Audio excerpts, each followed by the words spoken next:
talk about you exploding on the Rick and Morty front. Oh yeah, that was That was pretty crazy. rad. That was crazy. That was pretty Yeah, rad. people apparently. I don't know if you guys knew this. Rick and Morty, pretty popular show. Yeah, I thought it was just As this it like turns niche. out. It was niche like cult classic. You know what I mean? I thought it was one of those, but My big fucking mistake was not plugging the podcast in that video, but I didn't expect that video to do the to do podcast numbers where we like it talk about did. Rick and Morty. Yeah, I should have. I normally throw that in if I talk about a show. I'm like, oh yeah, and check out the podcast. I talked about all 4 seasons of Rick and Morty, but Yeah. for this one I didn't. And 500,000 views later, here we are. No new listeners. Man, I want to know how you did that. Not necessarily how the view stuff happened because nobody knows, but more so I want to know how you were able to put that together because Dude, like the funny thing is like I got home on the 4th of July a little drunk, yeah, and I got in bed and I was like, oh, new Rick and Morty, new Tuca and Birdie, gonna watch those, right. and laid down, watched Rick and Morty, had a pretty good time watching it, and then the end of the episode just like destroyed me, as the title of my video says. And I remember I was like, it got me real emotional, and I was like, this is just because I've been drinking, right? Like this is just because I've been drinking, and I ended up going to bed, watched half of Tuca and Birdie, fell asleep, woke up the next morning, and I was like, I could totally talk about that episode of Rick and Morty. I could totally do that. So I woke up, chugged some coffee, rewatched the episode, and I was like, I got it. I got like what I want to talk about with this. And I literally just sat there in the morning and I cranked out a script. And it wasn't even like a particularly long script. It's like on the It shorter is, end of yeah. my videos. Um, and I was like, you know what? I'm going to do it. I'm going to go for it. I'm going to try to get this out today. I kind of felt like, oh, a lot of people have the today off because yesterday was the 4th. Right. I think a lot of people who make these things are behind because yesterday is the 4th. And I was like, I should just jump on this. I have a feeling like I didn't think it would do these numbers, but I was like, I think this will do pretty good. Yeah, I think I you can, I killed think I it. can jump in and get like snag some views here. No, you And killed it. I got the video out by like 2:15 p.m. the next day. And literally in the first hour, actually it was the second hour that the video was up, I got more views that hour than I had the entire previous day. Like it was like insane how quickly those views came in, and Yeah. on a level that I've never seen views come into my channel. Um, and it was good. It was pretty cool. It also made me very complacent last week. I should have definitely worked on more videos last week, and instead I was just like, look at these But views yeah, rolling listen, in, man, I'm taking baby. care. Yeah, you're taking care of, baby. It's all. Hey, listen, I feel you, man. I just because like seeing you do stuff like that, like I'm really envious because, like you said, it's like a shorter video. You knew exactly what you wanted to say. You got in and you got out. I think I am not capable of that because Really? I've tried many. I tried yesterday. I was like, okay, I got like 2 sponsorships coming out. I gotta Yeah. hurry up. Let me just make something short. And then like I wrote a little bit of notes, and then I started typing out an intro, and then my brain went, no, man, this sucks. Leave. So I just bailed. Like I'm not even Dude, gonna. I have to push through that because I'm constantly second guessing myself when I'm writing my scripts. I'm like, this is trash. This is so bad. I hate this. And I just push through and I push through and I push through. And then I reread it and I'm like, I was lying to myself. It's not that bad. Like, this is fine. And this was just one where I was just like, I don't know. I didn't have like much of a thesis with this. I was mostly just like, I kind of did. I was kind of like, this is why I think this episode is so strong and relatable, and why it probably resonated with a lot of people. Right. And I wanted to talk about that. I just felt It like was it talking was about that. it was really about like what it does different and what can happen when the show goes for that moment. Because I remember that being something that you talked about a little bit too, where it's like they just don't do it often because like a lot of shows like this, they kind of like uh joke or something really nihilistic. You know what I mean? Like they Right. do that. Um and that's what got me when I watched it. I was like, oh, they're going for this. Yeah. Like really, like, um, and yeah, nah. When you reacted the way that you did, it didn't surprise me because I felt it. You know, what's funny though is that like that one, that's the one that got you, but the Tuca episode from that night is what got me. Dude, That the got Tuca got me. me too.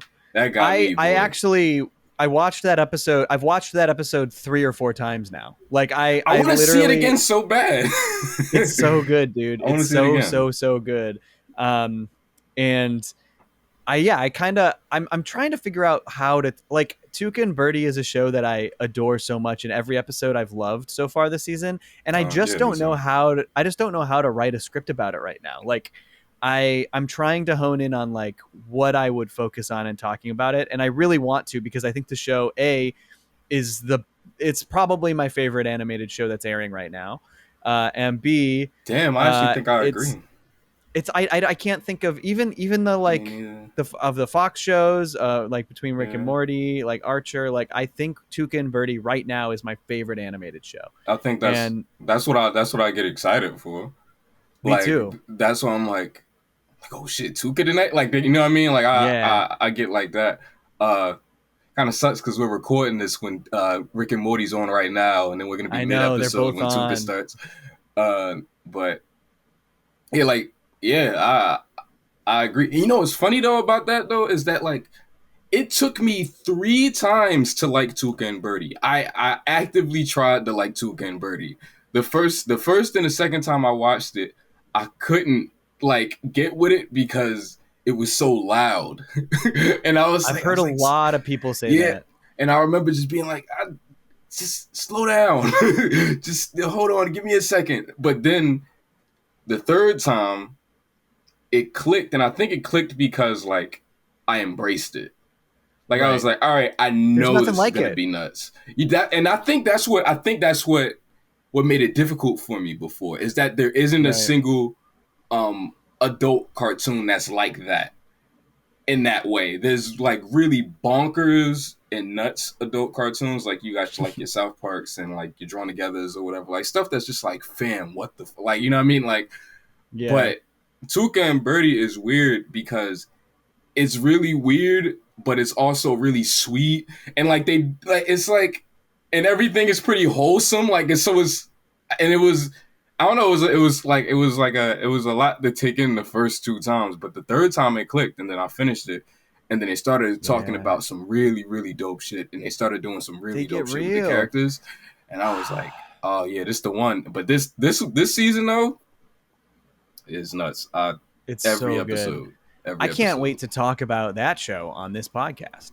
I would love to Uh, talk about Tuca and Birdie. we definitely will. I think like well we should definitely hold off for a bit. Like I'm hoping and praying that I'm hoping they're already working on season 3, but who Mm-hmm. knows? Like we got to know. I don't it's hard to know if they're planning on doing another one or if they're waiting to see how the ratings are, which I think the ratings are like good, not great. They're not definitely no Rick and Morty, but they're not like they're also as good or better than a lot of the other shows that Right. air on Adult Swim anyways. So hopefully and Adult Swim put a lot of money into advertising it and promoting it and saving it. So I'm just hopeful that they're like, let's just give this show a second life here. I would love if the show went 4 or 5 seasons or more. You know, like I just want there to be so much of this show. Yeah. But at the end of the day, I'm so grateful we got a second season because that first season I loved so much, and I was genuinely so angry when Netflix canceled it. Yeah. So It so sucked. so angry. It sucked. Yeah, but it's a great show. It's one we'll talk about, and we'll also we're like 2 months away from Rick and Morty season 5 finishing, and since we've already talked about seasons 1 through 4, we should probably just do season 5 when it's Oof. done. That's gonna be an episode, boy. They not. They I think not. it's gonna be. They not gonna Hey like man, me. there's only been there's only been 3 episodes so far, That's and true. you liked one of them. I So, liked one. but you really liked one.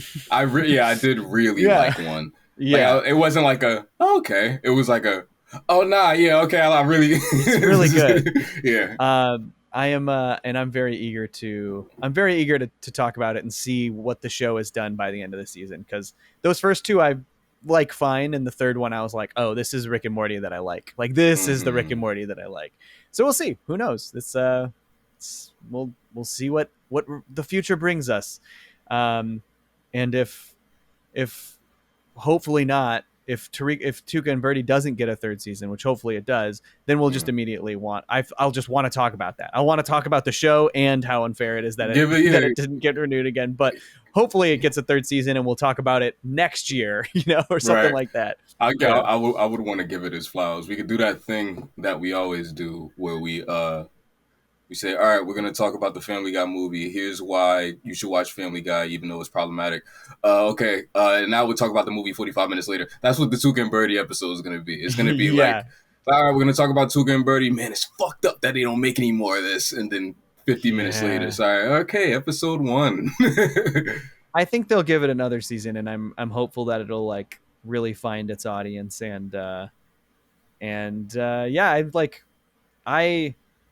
I think, I don't know. I don't want to talk about much of that more of it, but I don't know. I understand pairing it with Rick and Morty, but Rick and Morty fans suck, and I don't know if it was the right.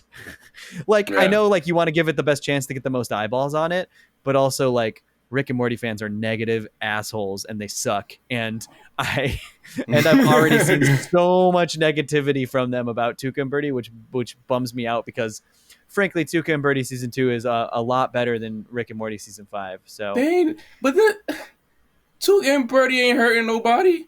They ain't doing anything to anybody. That's exactly right. It's so wholesome. It's just about friends. They everybody. Exactly. Everybody on Rick and Morty is an asshole that hates each other, and everybody on Tuca and Birdie is very sweet and they love each other. And I think, I think the fact that the Rick and Morty fans are the ones that are that hate that, I think that says a lot. It does. I literally saw a comment the other day, or a tweet where someone was like, "I don't like this show at all. It's not relatable. Can't wait for the next Rick and Morty." I'm like, bro, if you relate to Rick and Morty, then you're bad at being a person, right? Yeah. That's brutal, man. Man. You can't relate to love and friendship. Also, you don't actually relate to Rick. You want to relate to Rick, but Rick is unrelatable. He is not. You can't relate to Rick. You know what? What that's like? It's just a bunch of Mortys wishing they were Rick. It's like you ever hear someone say that Bugs Bunny is who we want to be, but we're really Daffy Duck. It's funny. It's that. It's just a bunch of Mortys that want to be Rick. That's all. I love that. All right. Well, with that, let's talk about today's movie after the theme song. I've been watching them for years. It's always been something that fit with all the animated characters that's doing their own bits. With a fry who's in the future and a family guy that sucks. With a father from a hill, a burger family runs a month. The show inspires is the same guy, except he totally say and diverse. Let's watch cartoons that curse. Yeah, that's bananas. That's rough. What the f*** is up, everybody? Welcome to Cartoons That Curse. Wow, really fumbled that one. Welcome to Cartoons That Curse. The podcast. What are we doing? What is this? A podcast? The podcast where we talk about cartoons that swear. Yeah. We're recording a little late today, and it's going poorly right now. But we're gonna pick it up. Today we're talking about. Wait, I haven't let you talk, Tariq. This is my co-host Tariq. Tariq, talk. Hi. Say hello. I'm speaking. How is everybody doing out there in podcast land? This is a good start. Yeah.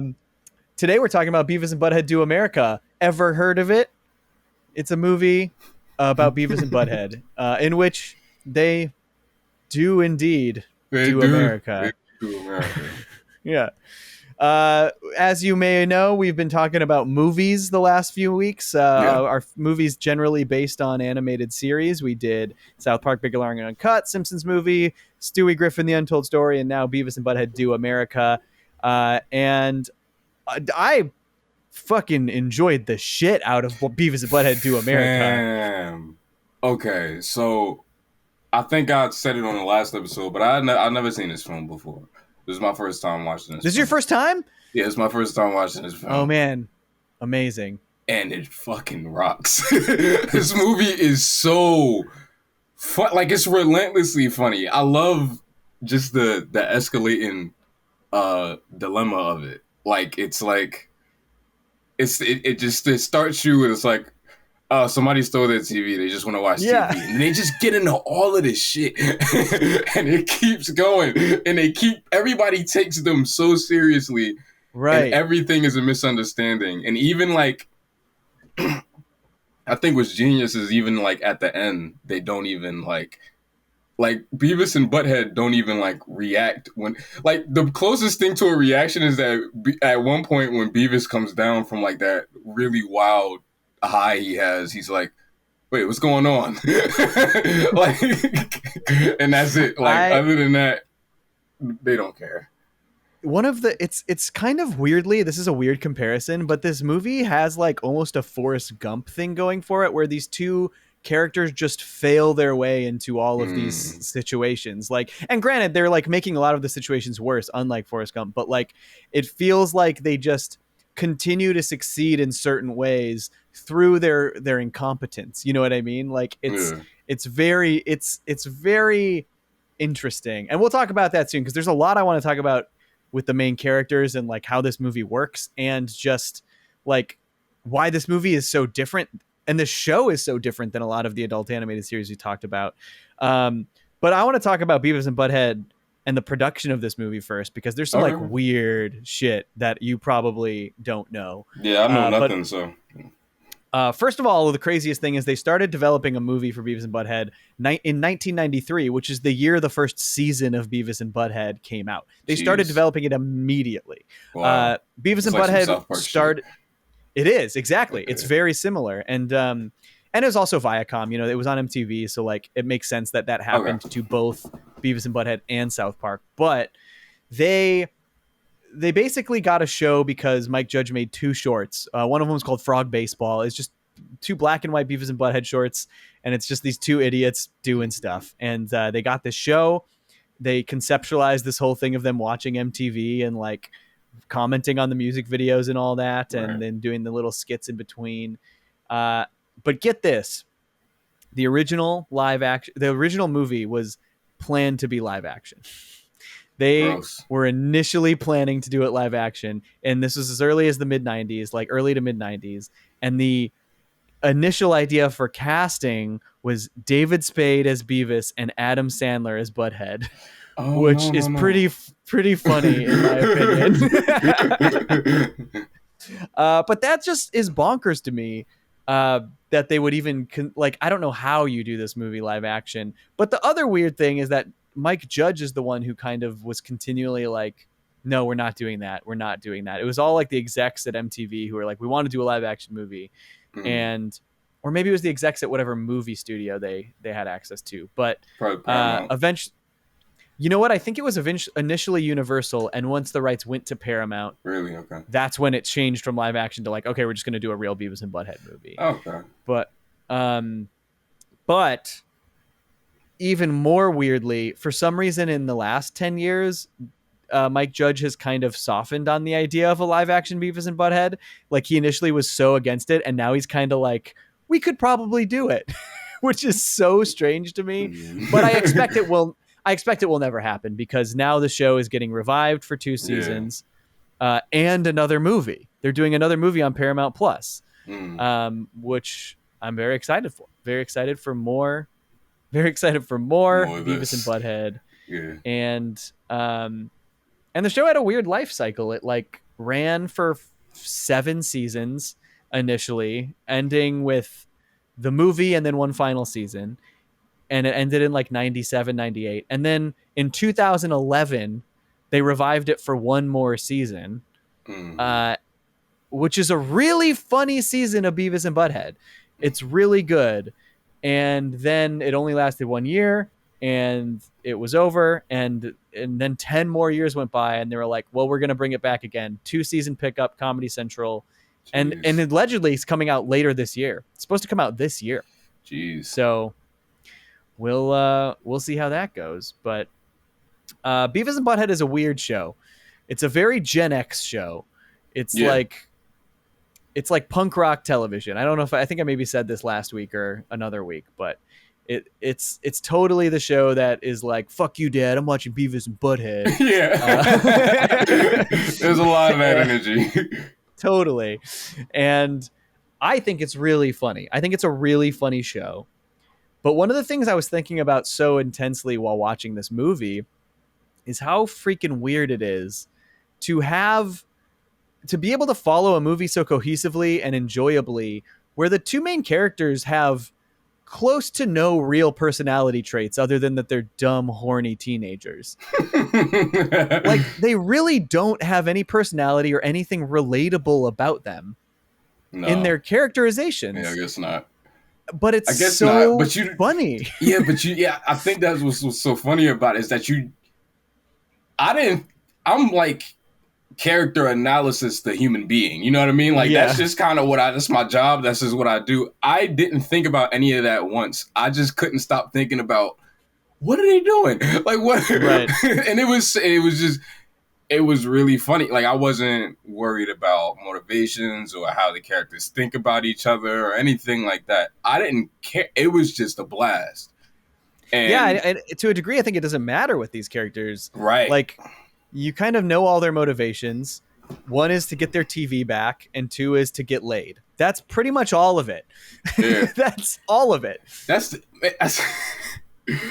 the thing, man. It's like, they're not trying to, they have like, there's no aspirations, no dreams. They don't want to make any money. They don't want to do it. They just want to watch TV and have sex. And that's literally just all they want to do. And they can't do either. And it's so funny. It's so funny. It's so funny. The fact that, like, a big narrative thing in this movie is them misunderstanding a guy saying that he wants them to do his wife. Yeah. It's like, he's gonna pay us to score with his wife. Like, it's so funny. Then he gets there, he's like, are we gonna do it? Yeah, they have they just, the whole time, like, every single thing that they do is fueled by a misunderstanding of what's happening. And did you know that? So the guy is played by Bruce Willis, which is pretty funny. The guy who hires them. Oh, that's funny. And then Dallas, the girl who he hires them to kill, she's played by Demi Moore. And they're like the only real. I think they're the only real guest voices in this movie. There might be one more. And no, then the old woman on the plane and the bus, Cloris Leachman, which is great. Love to see that. Yeah, and then pretty much everyone else is Mike Judge. Like, Mike Judge is playing Beavis, Butthead, Tom Anderson, Van Driesen, McVicker. Like, he plays pretty much everyone. The old woman on the bus is really funny. She's really funny. Because it's like, she thinks they're just really good kids, but they're like shitheads. But she doesn't know. Because she thinks... And the conversation between her and Beavis murdered me when he kept saying, like, it's like, yeah, I hope there's a lot of sluts there. But she kept hearing slots. She was like, there's a lot of slots. And I think she brought it up. She's the one who brought it up. She's like, I'm going to do the slots. And Beavis is just like, there's going to be sluts? and that's a perfect Beavis and Butthead joke. Like, that's a perfect gag, is that he can only think about sex. So he hears slots as sluts. It's perfect for this movie. This is a movie of misunderstandings. I really, really love that. But yeah, also just like we talked about earlier, the whole inciting incident is that they literally wake up and someone has stolen their television. Right. And that's how the movie starts. And the whole first act is them just walking around their town. What is it? Where they live, Highland or something. And they're looking around Highland for their television, and they just like do the rounds, see all the main characters, see a bunch of like get in a bunch of trouble, cause a bunch of problems. And then it ends with them stumbling into a motel where the guy is like, you guys are the guys I'm going to hire to kill my wife, right? And that's how they get into the adventure. They just stumble into a motel room because they think there's a TV in there, which is fun. It's I like that kind of a story, you know, like Beavis and Butthead doesn't need, those characters almost need to be brought into a bigger story in that way because they don't have any motivation outside of television and sex. So like Right. the only way they could have a big adventure and do America is by stumbling into it on accident, you know? Yeah.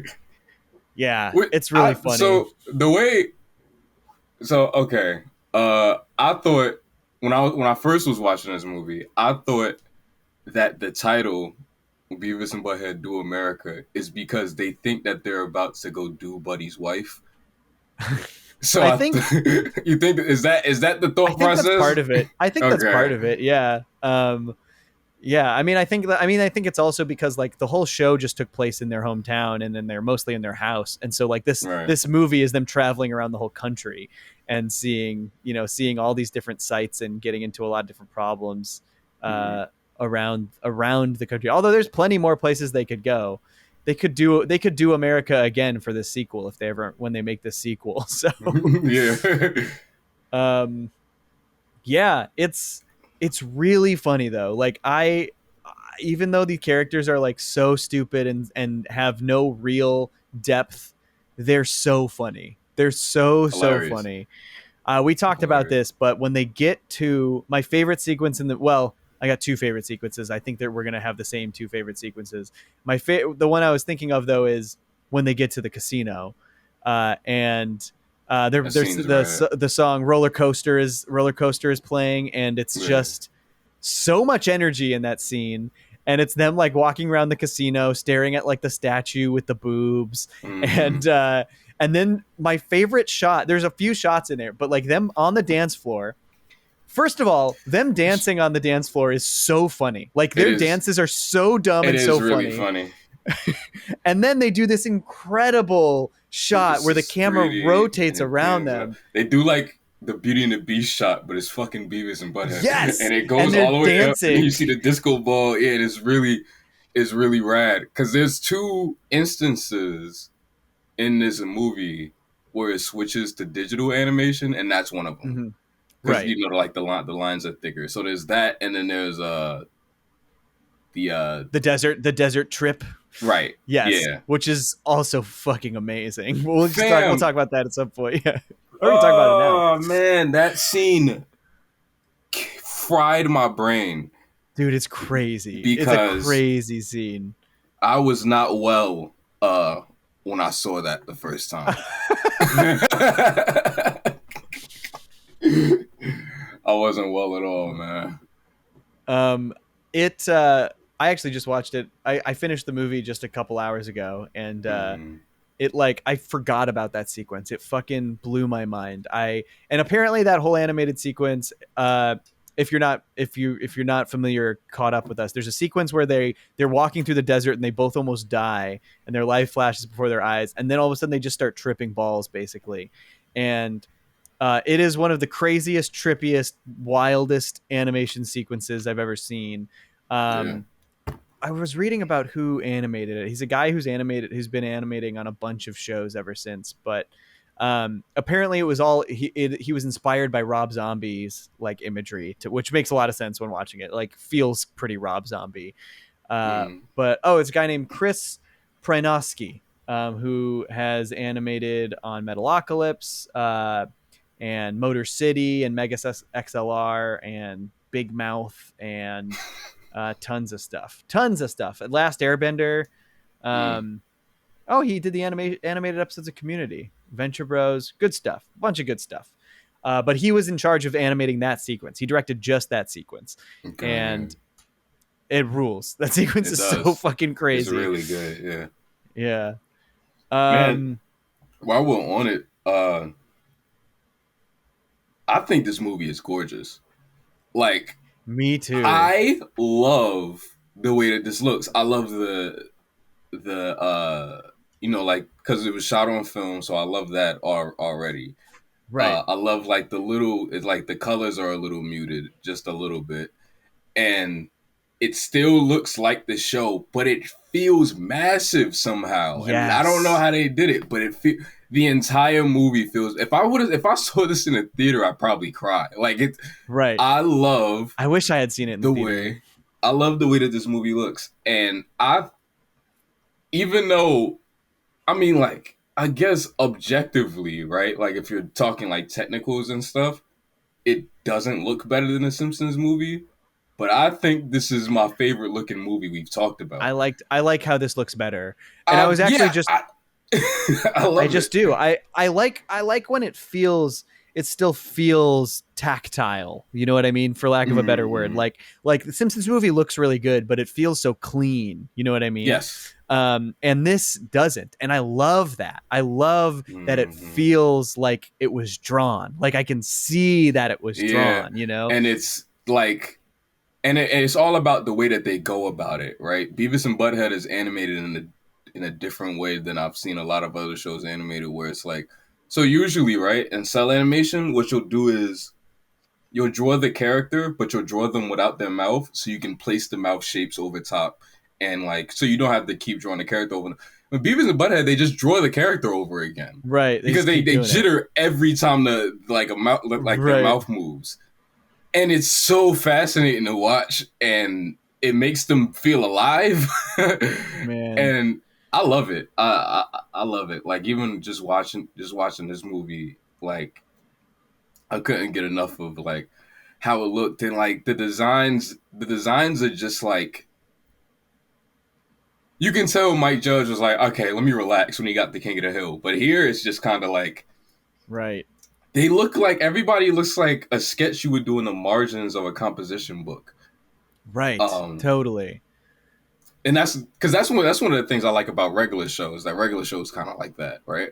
Right. Like Mordecai, Rigby, Skips, they all kind of like somebody you would draw while you're trying not to pay attention in chemistry. Right. Totally. And I think they got that from Beavis and Butthead, because that's totally what the show looks like, and that's what this film looks like. And Dude, it's massive, man. It feels real cinematic. It does. watching this movie, honestly, like, and I like, again, I already said this, but I love how the Simpsons movie looks, but it made Hmm. me wish they made a Simpsons movie in the 90s. It made me wish they had made one in the 90s that looked and Look, felt a little more like this, you yeah, know? I agree. I Yeah. I And I wholeheartedly mean, agree. it's hard, you can't change history, but like, yeah, I don't know, just like something that feels a little more like down and dirty, and like Hmm. less like less of a sheen over the whole thing. I just like when animation's done on film anyway. Me too. That's my favorite kind of stuff to watch. Like, I mean, like, yeah, Aladdin and Beauty and the Beast, beautiful Aladdin's one of the best movies. looking. Both of those are two of the best looking animated films of They're all beautiful. time. They're beautiful. But they are like, they're not technically digital films, right? But they use the They do cap have some system. digital shit. Yeah. They use the cap system, where it's like, those aren't cells. They were still drawn on paper, but they were like inked and painted through the computer, and that's why they have like colored outlines and stuff like that. Um, but if you want to know my favorite looking Disney movie, it's a Goofy movie, and it's not the same Uh studio. It's not the yeah. same studio, but I love how a Goofy movie looks, and part of I it is like how that movie because looks too. they didn't use that method. A Goofy Right. movie was, again, it was a different studio. It was the lesser studio. It's the studio that did like the DuckTales film, and then after they stopped doing theatrical stuff, they did the direct to DVD movies. Mm. But like, it is Disney Toon Studios. But like, they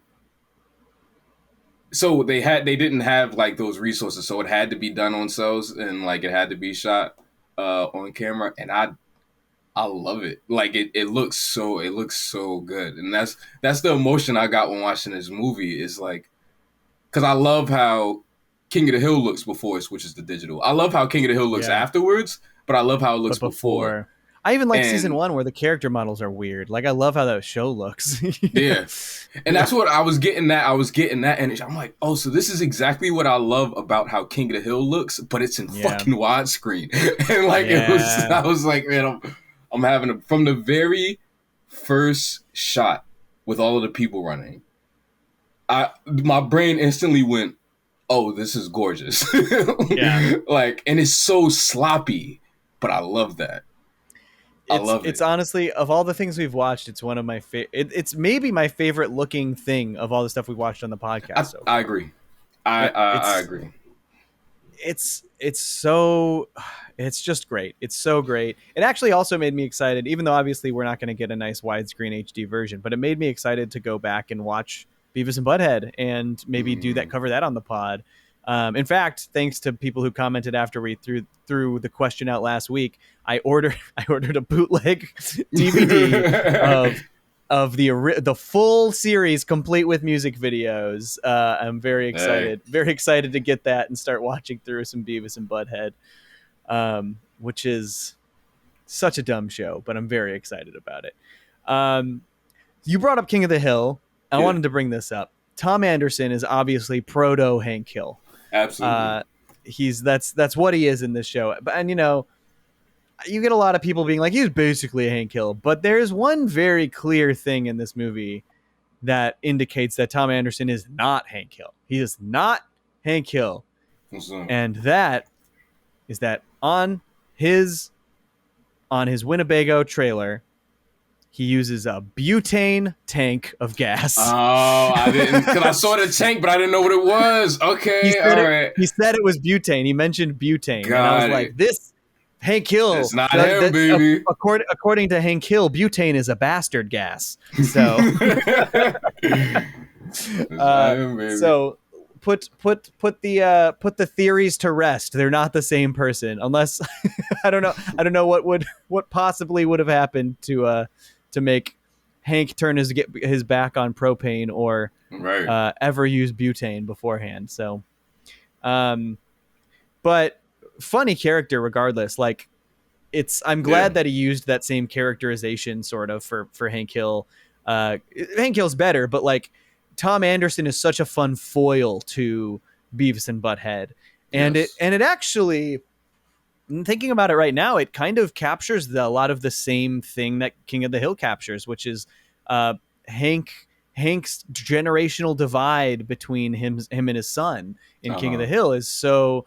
And granted that they do it in a much more sweet, loving, familial, like story-based way in King of the Hill, where Hank is learning and misunderstanding all of these things about the generation that's come after him because it just doesn't make sense to him. And that is very much how Tom Anderson feels with his relationship to Beavis and Butthead throughout the show and in this movie. It's just laughs. It's just played for laughs here. It's played for laughs, and it's played for... And also, like, they're not taking Beavis and Butthead's generation very seriously. And that's true too. That's true too. Yeah. King of the Hill is like, it's not, because I don't feel comfortable saying that it's played for drama, but like, because it's still funny, but it's taken seriously. It is seriously like it's too, at least emotionally, like, right? And I think that's what's cool about King of the Hill is like, they kind of trick you into feeling like they're not taking a side because they paint both sides like and articulate them really well. Right. So where you can, like, even if you completely disagree with where Hank is coming from, you can understand, even and especially if you know his character, right? If you're a newcomer, you can understand, but especially if you know Hank and you know where he's come from and you know how he grew up, you can understand, like, okay, like, I get why he sees this the way that he does. And you can get Bobby. You could get Bobby being like, Dad, it's not 1979 anymore. Like, it's like, you know what I mean? Exactly. We do things differently now. And this doesn't define you as a man anymore. You know, that kind of stuff. Right. And that's obviously Beavis and Butthead is more playing to the conflict versus the understanding. It's just like Tom Anderson having all kinds of trouble with Beavis and Butthead doing dumb shit in and around his yard and in his shed, as we find out in the movie. They were beating off in his shit. That's nuts. That's nuts. And then that. All right. Because I watched this movie earlier today. I had to finish it today because I didn't finish it the first time I watched this movie, but the second time I watched it today, and I watched it with some friends, and like I couldn't get over the fact that like in the climax of the movie where Beavis goes to beat off in Buddy's RV, he like he does it so ferociously that like the RV shakes. And that should not happen. Like, it's just you in there. What the hell are you doing to shake the RV? Oh man. I guess we'll never know. No, We'll never know. I don't know if we want to. You're not even a little curious. No. How'd he do that? How'd he do that? Oh man. Man, there is some the parts of this movie that I really remembered from a kid were mostly the White House stuff, like all the stuff in the White House, Beavis being cornholio and like just being ridiculous. Butthead getting thrown out the window by Chelsea Clinton. That was all the stuff that I remembered most vividly about this film from my childhood. And rewatching, I was like pretty happy that was just the third act, and like I was like, oh, there's so much more of this movie I don't remember. This is great. What was do you have a favorite? I mean, do you have a favorite part or sequence of the movie? I don't know. I think the movie is just like, I think the fun in the movie is like the fact that they damn near keep topping themselves, and that's what I was having a blast with the whole time. There were two parts of the movie where I was like, all right, fam, this is nuts. Like, what are they doing? Like, and it was when they were on a plane. Which is insane. Like, first of all, when Butthead just comes tumbling through the aisle and lands, and he's like, "Can you do that thing with my belt again?" And then and before that, actually, because he gets up to go talk to the stewardess, the flight attendant, and then he's like, "Come to Butthead."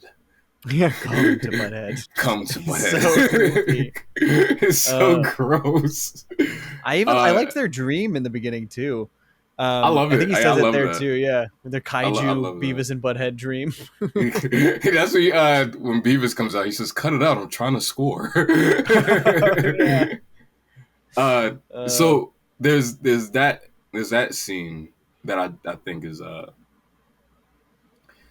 is really nuts. The other one that I think is really nuts is when they're on the fucking highway and they jump out of the trunk and all of these accidents happen and it's nuts. And I couldn't believe it. I was like, and they just happened to find their bus because they caused the accident stopping their bus. Right.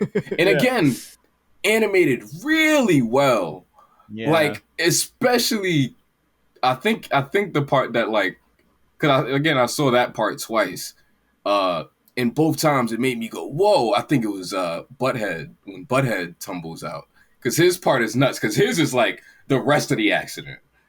Right. Like, Beavis is like the start of the accident. But Butthead, you see Butthead like go in front of cars and like go to the side a little bit and everything like that. Like, his when he jumps out, it's nuts. Yeah. The way the dilemmas is set up in this movie is really fun. I couldn't believe that it kept topping itself. Like once the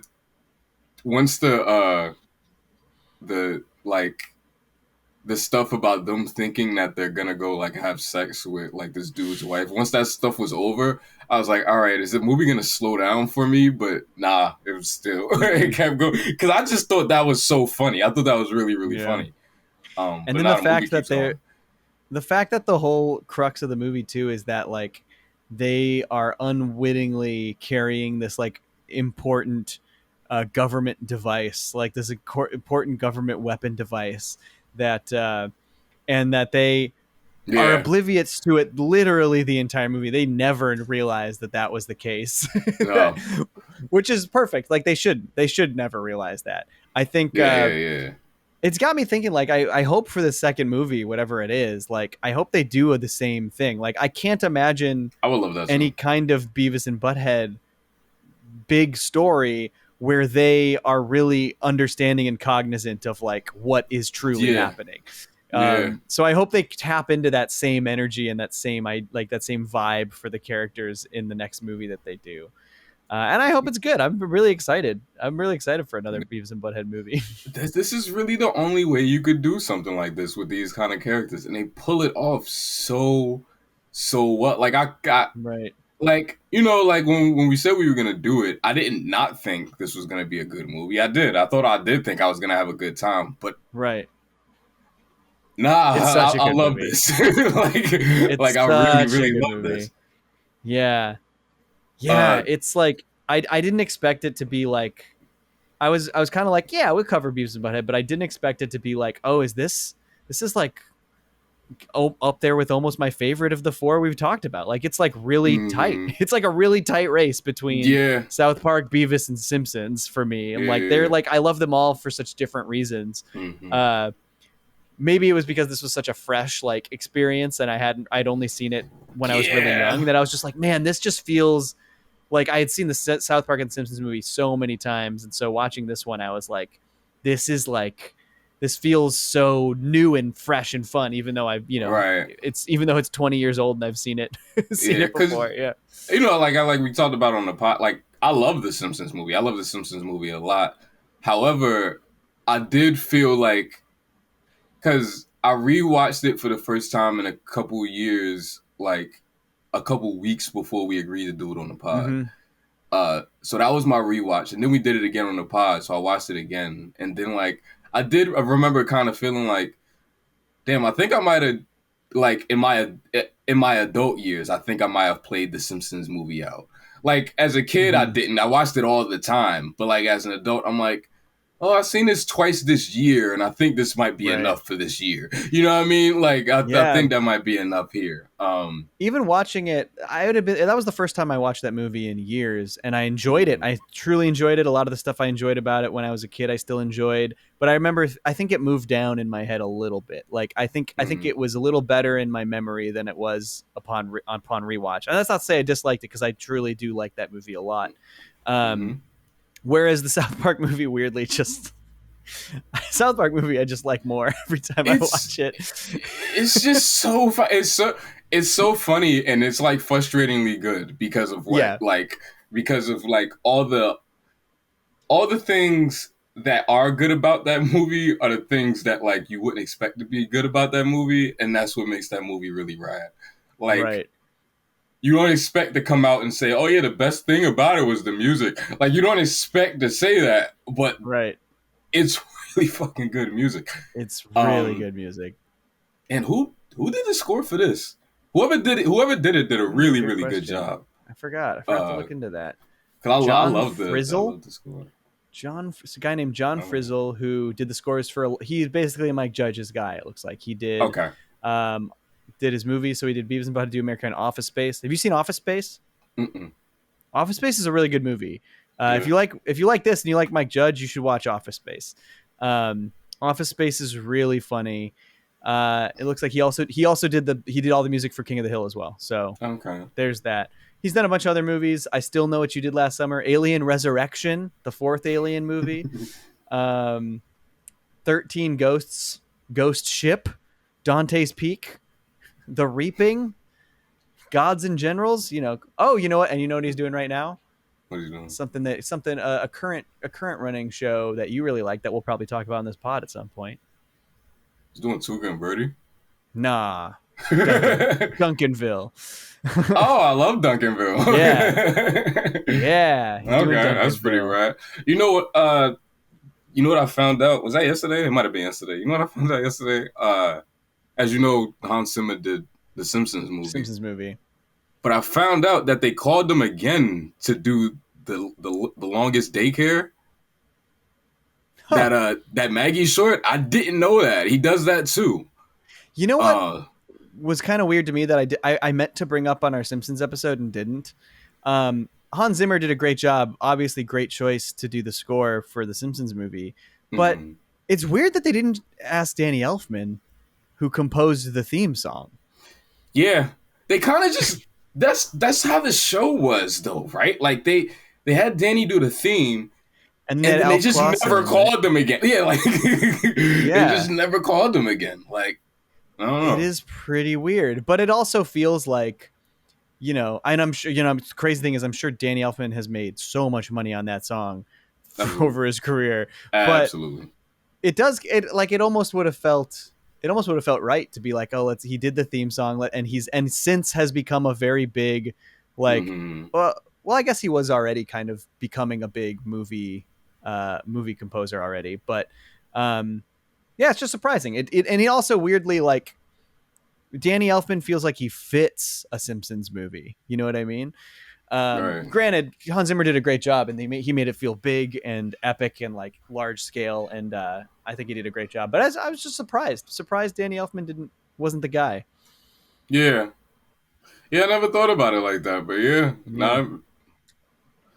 But John Frizzell killing the game with Mike Judge's work. Let's watch Office Space sometime. It's a good movie. I think you'll like it. Okay. It's I'm down. it's a funny movie, very funny movie. I owned Office Space on PSP. I had a little disc for my PSP.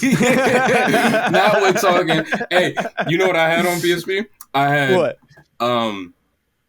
These are the two sickest movies, and you got to remember how old I was. What year was that? Was that PSP? Probably 2004, 2005, maybe. Really? Let's see. PSP came out 5? in 2005 in North America. 5? 2005. Okay, so I guess it was 2005 because I got it when it came out. So 2005. This is 2005, 2006, and you got it. How old was I, man? I had to be like 7 or 8. Mm-hmm. And these are the two movies that I owned. I had to preface it with how old I was so you can see how gross this is. I had The Pursuit of Happiness. You know what that is? Will Smith. Will Smith. Will Smith and Jaden Smith, right? Right. So I had that. I had The Pursuit of Happiness, and I had the Wayans Brothers movie Little Man. Amazing. Two of the grossest movies for a child to own portably, and I had them both. I forgot about Little Man until right now.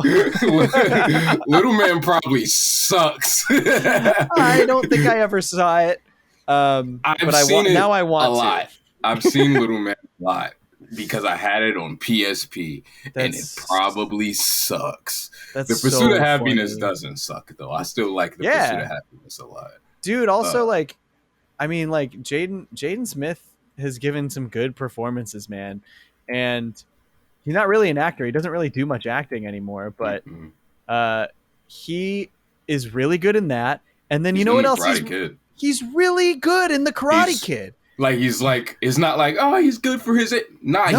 he's really, like, the part where I make fun of it a lot, but, like, the part where he's like, I hate it here. Yeah. Like, it is really powerful. He's, like, crying and shit. Like, he's really good. You believe him.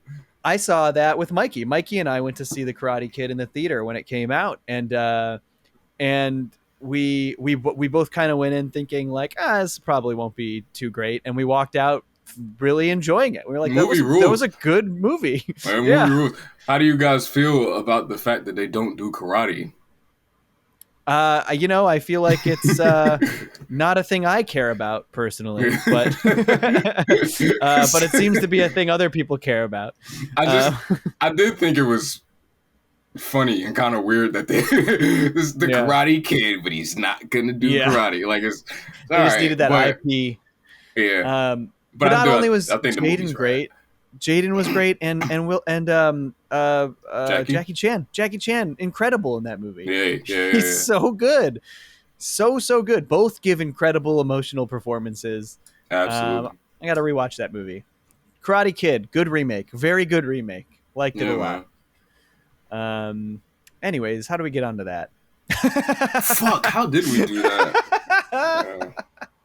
It's really funny. Because we were talking about movies that we had on PSP. That's a fun tangent. That's a funny tangent. Oh man.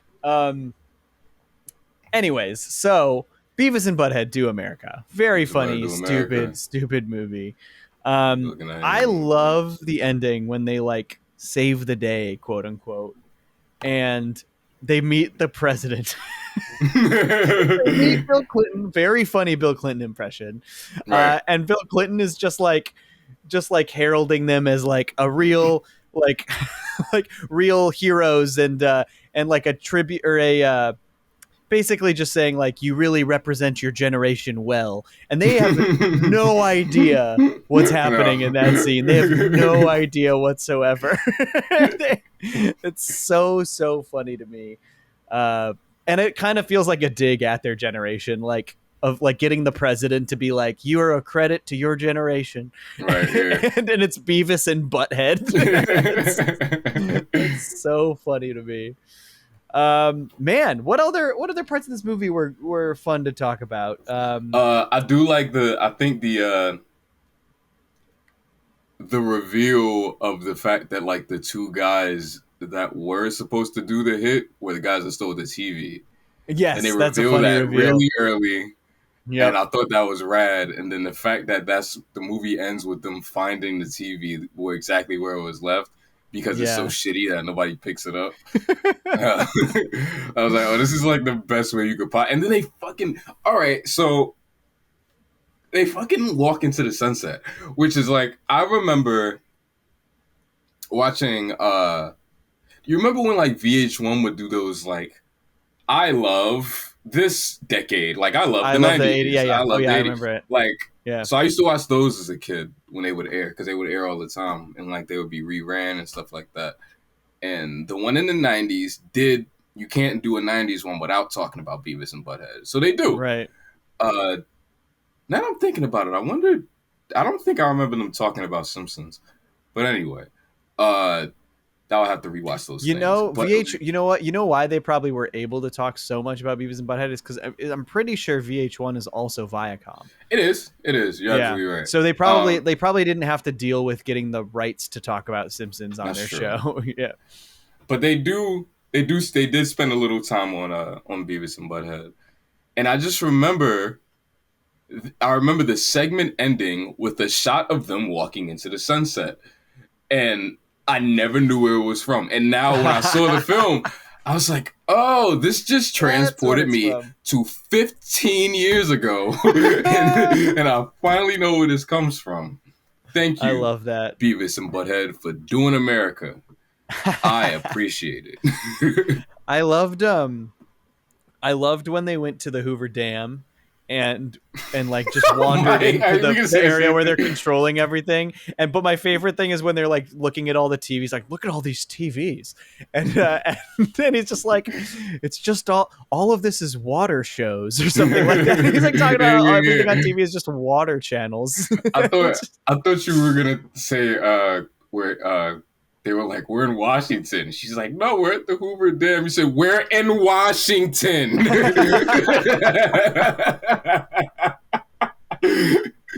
That killed me, man.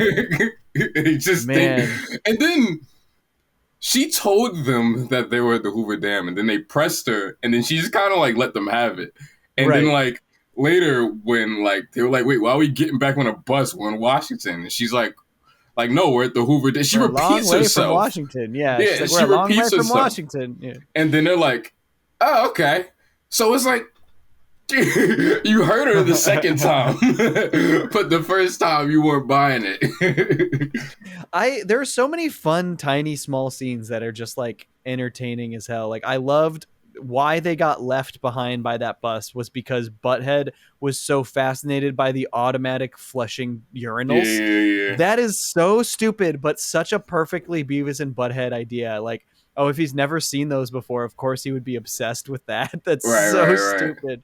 I love the where they get, first of all, they get on the bus with a bunch of nuns. They get on the wrong bus after that. Mm-hmm. They get on the bus with a bunch of nuns, and then we're on a bus with chicks, which is, that's really fun. And then they get off, and then they like walk into church, and they find like the confessionals, but they think that they're porta potties.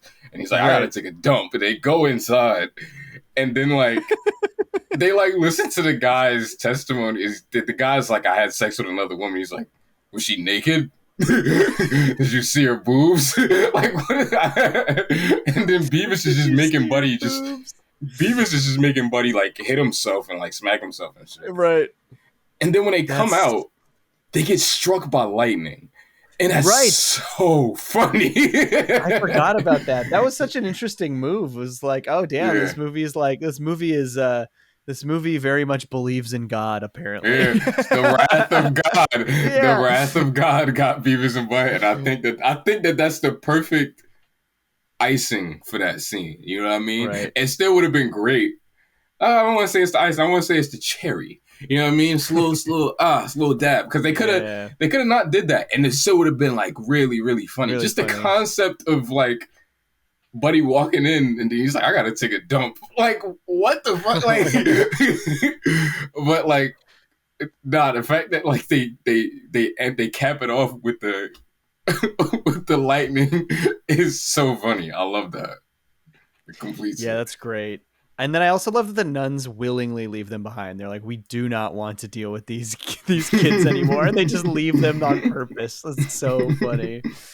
Yeah, that's great. That's really good. Man, it's so funny because there's like, the movie is so funny. There's so many fun locations, so many places, so many things that are fun and funny about the movie. But it's like, it's just dumb fun. There's so little to talk about on any like particularly analytical level. You know what I mean? Like, right. It's mostly just, what if the dumbest people failed their way across America and had the FBI and ATF chasing them? Right. Because they were trying to get laid and didn't know what was happening. So I'm trying to think of what else there is to even dive into about this movie, but it's just fun. I just have like, I will say this was really fun to watch, but like it was impossible to take notes for because I just wrote either lines that I thought were funny, yes, or like bits that I thought were funny. Like, because I feel like South Park movie and the Simpsons movie in particular, we did spend a lot of time on character, which really does provide like a lot of like interesting conversations because you could say like, well, why did they do this? Why did they do that? Why do these characters feel this way about each other? But here it's just kind of like, now we're just listing off of greatest hits of like why this movie is so funny and why it's so rad. We could talk about them meeting their dads. Oh my God, I forgot about that. Yeah. That's right. Yeah. We could talk about them meeting their dads, which is like, I think that's hilarious. The fact that like they didn't realize they were meeting their dads, but they were having a conversation with their dads about them scoring with their moms. Right. It's like, you guys scored with 2 chicks. And the funny thing is that like, I'm pretty sure in the show and obviously in this movie, like I don't think we ever see their parents. I think we see there's a what's the kid's name? Stuart, I think. There's a boy in Highland who they like see a lot. Stuart, Beavis and Butthead. And I think you see his parents, but you never ever see Beavis or Butthead's parents. They just seemingly live in a house together. Right, yeah. Alone. You don't ever see anyone else. It's pretty funny. It's pretty. And then there's weird. the part where where their lives flash before their eyes, and like they're just sitting there, like even as like infants. Couch. Yeah, so it's like, did they ever live with anyone? Right. My favorite part about that is they go through his life flashes before his eyes, and you just see them grow up on the couch laughing together, and then Butthead goes, "Whoa.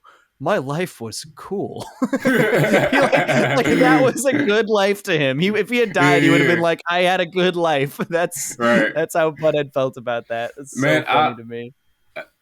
I will say that like, man, the little noises Butthead makes, how can I word this? The first time I watched this movie, I said I was not well. And that stimulated my brain. the noises he kept making, like I was like, If for something about the pattern, like it mellowed me. Like I was like, everything's gonna be okay because Butthead's okay. Oh, that's great. The other thing that's kind of funny about Beavis and Butthead was like, is the Daria angle, like the fact that Daria was in the show initially, and there's Mm-hmm. that spin, and then it spun off, and it's just totally such a different thing. It's totally its own Right. thing, which is also a show we need to talk about on this podcast because Daria rules. But Daria is a show where there's actually stuff to dive into on Daria, you know? Like that's a show where there's plenty to dissect.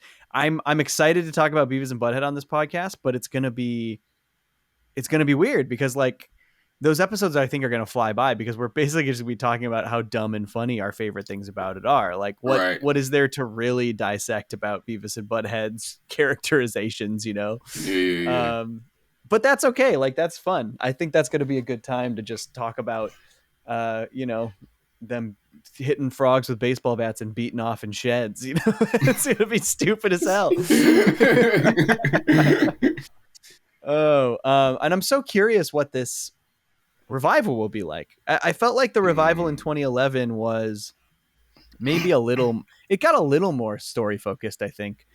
They still did all of them, like them watching MTV and shit. Right. But it was like Teen Mom and Jersey Shore. They were watching 2011 MTV, which is very funny. But what the hell is it going to be now? Like I don't even know what 2021 MTV is. I don't think they're going to be watching MTV. Oh fuck, it's Comedy Central. Well, maybe they'll just do Comedy Central. But I think the last season aired on Comedy Central as well. They were just able to air MTV. Yeah, I think they were just. I think so. Oh yeah, I don't even know what the fuck. Catfish? Like, are they just gonna watch Catfish all day and ridiculousness? So like, part of me thinks that they are probably going to go a totally different direction with what Beavis and Butthead are watching. Like, I think they've talked about how they want it to be more like if the show, they're not aging up the characters and therefore they are now Gen Z, you know what I mean? Like they're not Gen X anymore. And in 2011 they were millennials, you know? And so what if they do what if they just do like a ridiculousness thing or like a Tosh.0 thing and they just watch like viral shit? I was kind of thinking like, and I don't know if it will be like that formatted like ridiculousness or Tosh, but like I do feel like the natural thing for them to be watching as Gen Z characters is YouTube and TikTok, you know? Like is what will they be commenting on? That is like, yeah, it's going to be interesting. It's going to be an interesting thing to find out. Allegedly we'll find out within a few months. I mean, it's like supposed to come out this year, which is bonkers. I don't know. They might be boondocks in it. Boondocks. They waited till the end of 2021 to take coming in 2020. They waited till the end of 2020 to take the coming in 2020 thing out their bio. Then on Instagram, yeah, because they kept saying new Boondocks, and then they realized that was in the works. That was in the works for a while, right? That Boondock. So the thing is that they announced the Beavis. They announced the Beavis and Butthead revival in the middle of the pandemic in 2020. So like pandemic production, they did delay. Did they come out with the Clone High news? Yeah, basically around the same time. There was tons of that stuff coming out. It was that Clone High, Ren and Stimpy, and then like the Daria spinoff. Fucking hell. And that Daria spinoff thing was real, huh? Yeah, Jody, man, they're making Jody. We're gonna have both two new Beavis and Butthead universe things happening in on Comedy Central within the next year or so, which is bonkers. I don't know if they just were like, because of the pandemic, they were like, well, we got to get some animated shit rolling because people can animate from home or whatever, you know. But that sounds about right to me. Yeah, it works for me. I'm cool. I'm cool with 2-season pickup of Clone High and a 2-season pickup of Beavis and Butthead. That sounds good to me. I'm kind of surprised they didn't.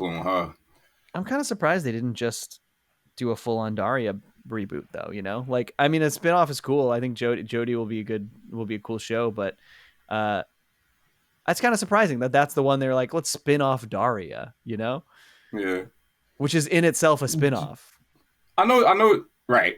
I know Jody has like kind of like A following. yeah, like yeah, definitely. So I think that might be, but I think I don't quote me really on this, but I think the actress, because first of all, they recasted Jody because I think they're trying to get Tracy Ellis Ross to do it. She has been cast as Jody in the reboot Um, or in this in right, the and I yeah. think Tracy Ellis Ross was part of the reason it happened. I think she was like fighting for it or something like that. Right.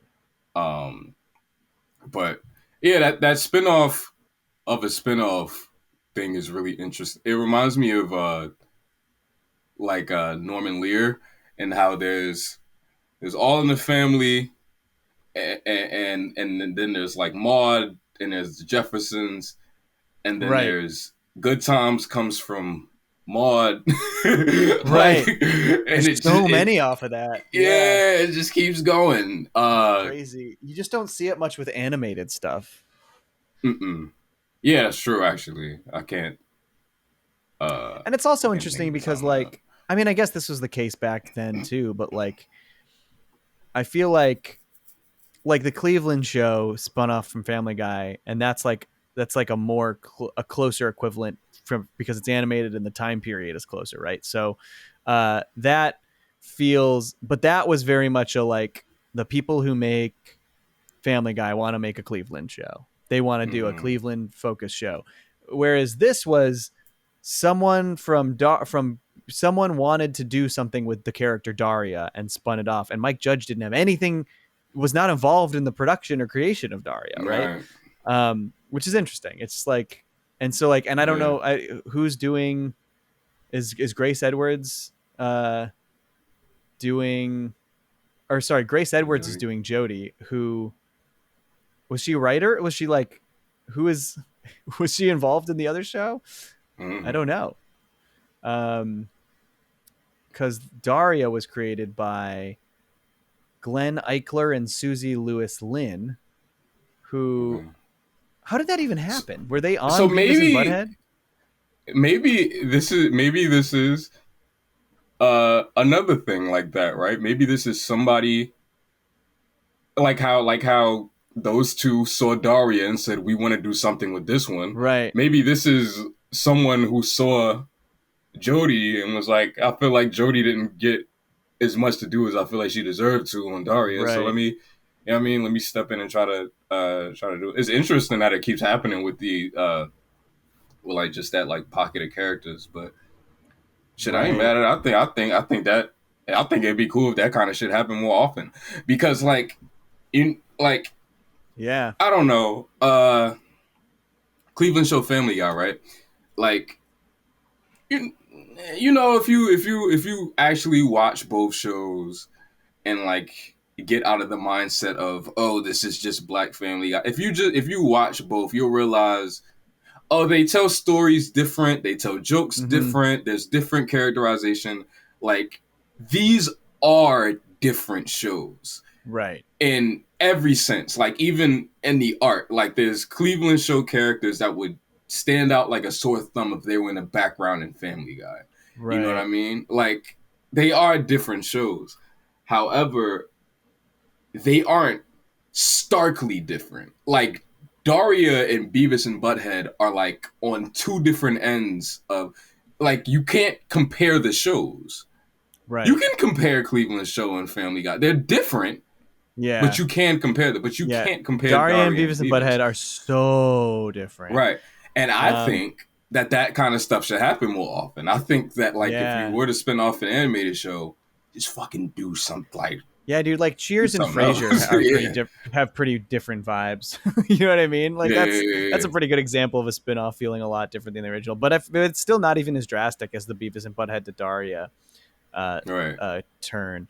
I'm looking at Grace Edwards' writing history. Pretty a lot of great stuff. She's a writer's assistant on Broad City, which is awesome. And then she story editor and writer on Unbreakable Kimmy Schmidt, and wrote an episode of Insecure and is now doing Jodie. Does it say which episode of Insecure?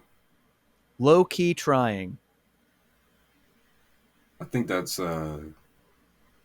is that 3? That might be season 3. I can't remember which season was the low keys. Season 4.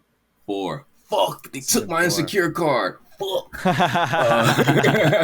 Now you're feeling a little insecure about it. Yeah, very much so. We should talk about Insecure on the podcast. I need an excuse to talk about Insecure. Dude, Let's break the rules. Once we blow up, once this podcast blows up, nobody is gonna care what we talk about. Yeah, man. They'll want to hear us just talk about anything. Let's just break, man. When we sign that Patreon deal and sign our lives away, I'm trying to fuck it.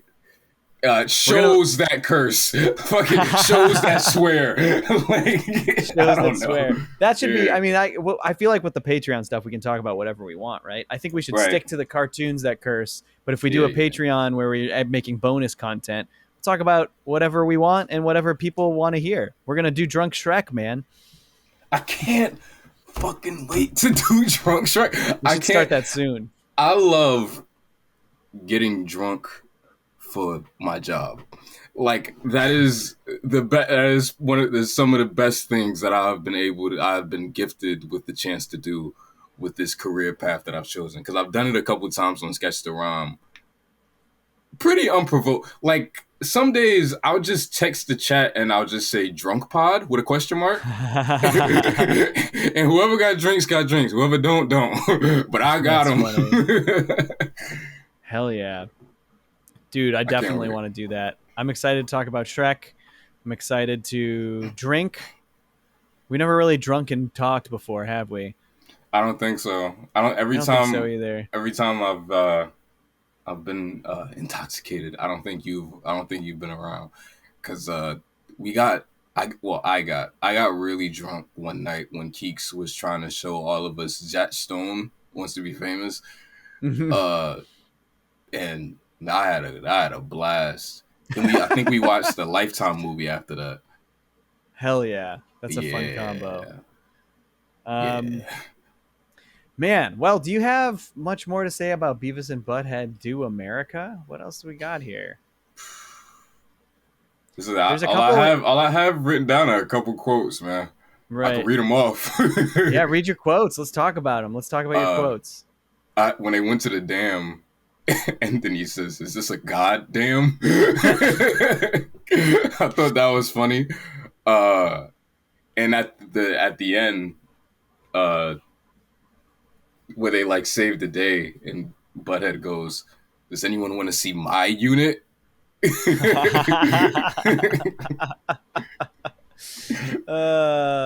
thought that was funny too.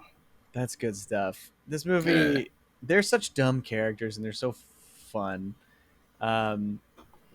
Apparently there's a deleted scene where they're at the National Archives and Beavis tries to use the restroom but can't because there's no toilet paper, which ties into his cornholio thing. Like, I need teepee for my bung. Yeah, okay, yeah. For my bung. And Butthead's angry because the urinals lack the automatic flushing things that they had at Yellowstone. That's funny. I know. That's so funny. But apparently the reason they cut it is because the way that they solve the scene is they're at the National Archive and Beavis steals the Declaration of Independence to use as toilet paper. Oh, it's so funny though. Why don't they? It's so funny. They should have let them do that. Hey, there is in the Simpsons comics. Okay, we're branching off into a completely different universe here. But in the Simpsons comics, they do a joke that like I haven't read that specific issue. I don't even know what number it is. I haven't read that in at least 10 years, but I always remembered it because it felt like something they would have done in the show, and I thought it was really, really funny. They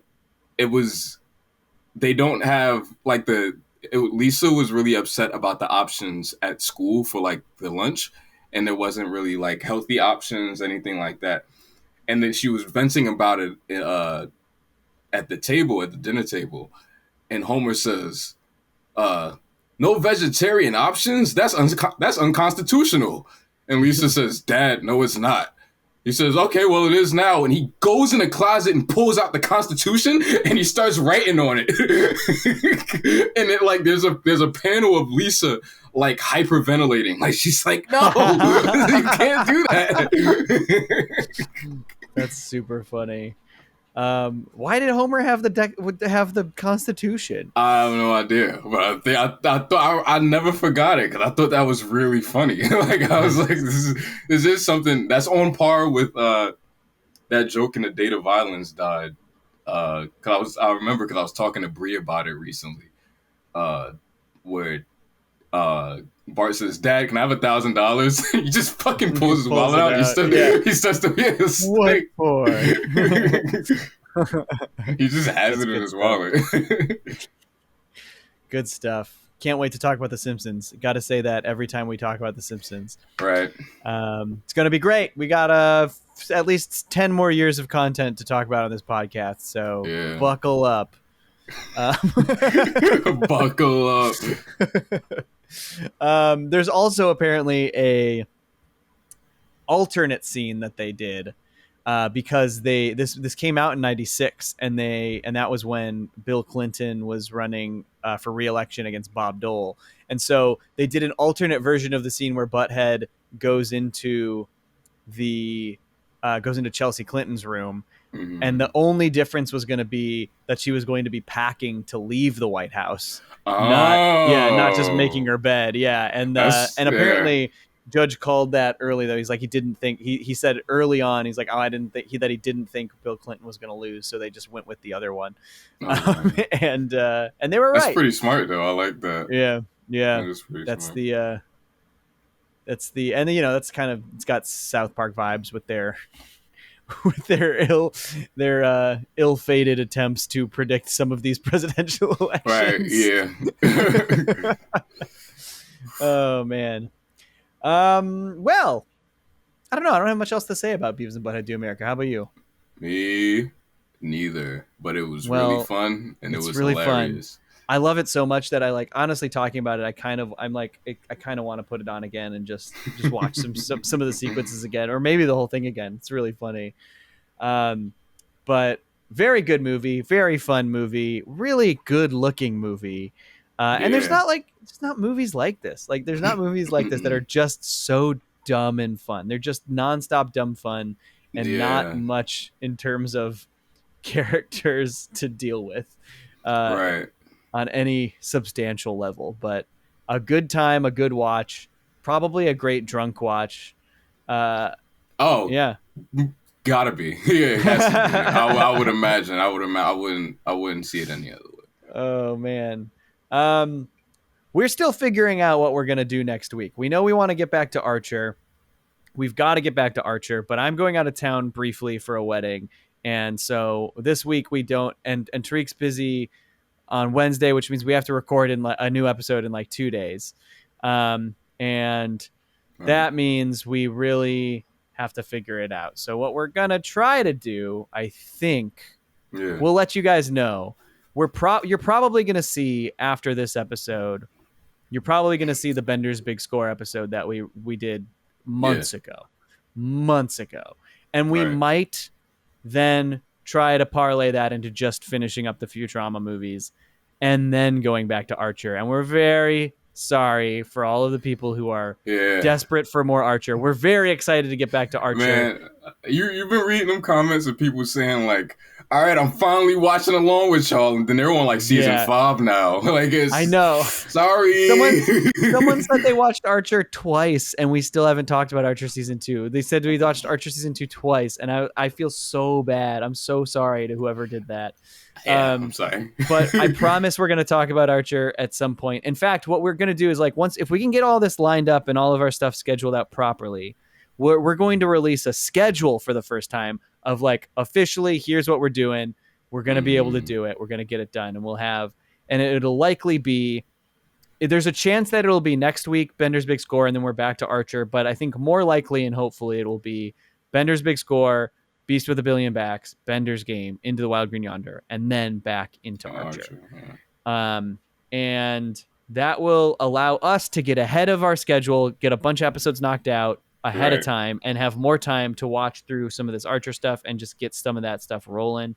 And also, I'm really excited. I really want to talk about Futurama again. That was our first thing we talked about. I miss Futurama. Yeah, me too. And Tariq hasn't seen one of these movies and barely remembers the other two. So it's going to be, I think it's going to be a lot of fun to talk about because it'll be all really fresh. Exactly. And we have a pretty exciting guest lined up for one of these too, and a couple of these. We have a really exciting guest lined up for a couple of these. So stay tuned for that. Tariq, you got anything else you want to talk about today? Want to talk about anything non-podcast related? How are you? You feeling okay?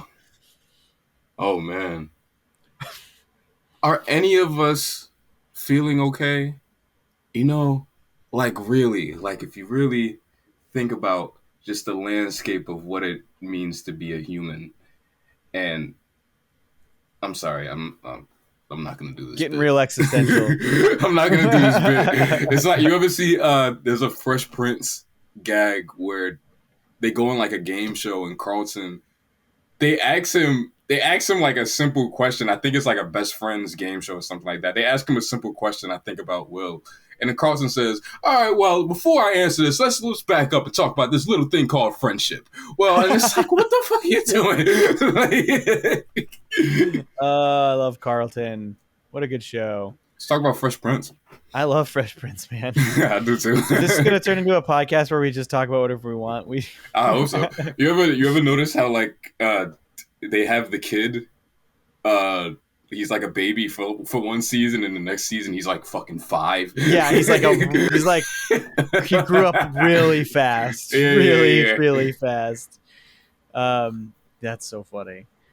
Well, I don't know. I don't think I have much else to say either. I'm excited to go out of town. Gonna go party and have a wedding. That'll be nice. I finished this job. I'm excited to get my life back on track, get back into the gym very often, and get some gains in. Hell yeah, man. Gotta get the gains in. And then and get my social life rolling again, get more videos, get my sponsorships knocked out. There's a lot I want to do. I'm excited. I'm excited to have a life again until this thing I worked on gets picked up, and then I'm back at it. We'll see. We'll see how it goes. No, but it'll be worth it. It'll be fun. It was a fun job. I'm excited to talk about it when I can. Anyways, I don't know. I don't think that's it. I think that's it. You got anything? Yeah. I mean, when you first asked me if I had anything else, I was leaning close to the mic because I was going to say no really closely. But then you asked me how I was, which is why I froze and started doing a bit. But, that was it. I guess with that, I want to say thank you to Michael Yunez for producing and editing this podcast. Thank you to Kerrifique for our amazing artwork. Thank you to Jakeneutron for that incredible theme song. We might hit you up about an alternate theme song in the future that's going to be played for one miniseries, and it'll be a lot of fun. Right. Thank you to you, Tariq, for talking about Beavis and Butthead with me today. It was a pleasure. Thank you to you for thanking me. Yeah, you're welcome. Yeah. And with that, thank you very much. I love you, and goodbye.